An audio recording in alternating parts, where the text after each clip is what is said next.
So in this movie, you have a very impressive, intricate fight scene. Cool. How long did it take to choreograph? It took a while. We started rehearsing that sequence basically from day one, and up until the time that we actually filmed the scene, we rehearsed the entire way through. Any downtime that we had, we would have to go to stunt rehearsal. And I have a lot of fun doing that stuff, though. I've played sports my whole life, and so I like the physicality of it all. Did you and Mark get to like give ideas for what to do? Totally, yeah. It was very collaborative. Mark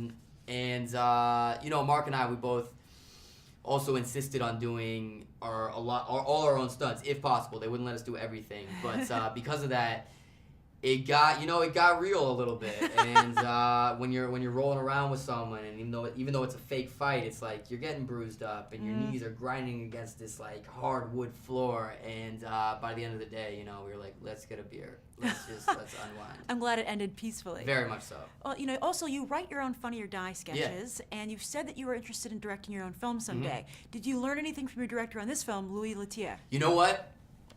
Yes and no. Here's what I'll say. Okay. It's because Louis is, for what he does, he's incredible, but he's a very visual director, and I could never, the movies that I picture myself directing down the line, I could never direct a movie like this. I just don't have that kind of mind.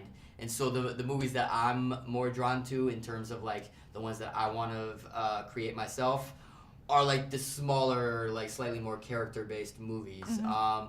But that being said, one thing I did learn from Louis is that he was always positive, and it was tough on this one because we were working insane hours. We were averaging like 16, 17 hours sometimes, and to have the guy in charge always be positive and always be happy, it really, everyone feeds off that energy. It was very important. You said you're building your career by choosing quality projects. Mm-hmm. What drew you to this one specifically? I mean, I was the last one cast, as you might imagine, and it's one of these things where you look at the rest of the cast, and even to be, mentioned in the same sentence as any of these people, it's incredible, and it's like I can't turn down that opportunity.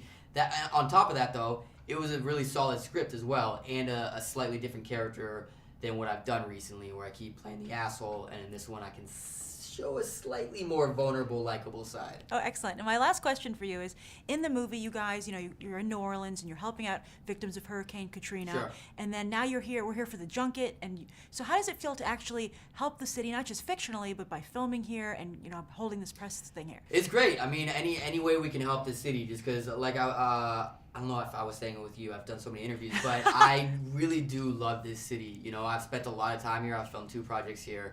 And it's got this really warm vibe where no matter when I come back and I go to these places, my favorite spots in town, food places or whatnot, they remember me and they treat me as a local, and any way we can give back, yeah. Favorite New Orleans spot? Sylvain is my favorite restaurant right now. I also like Lillette's.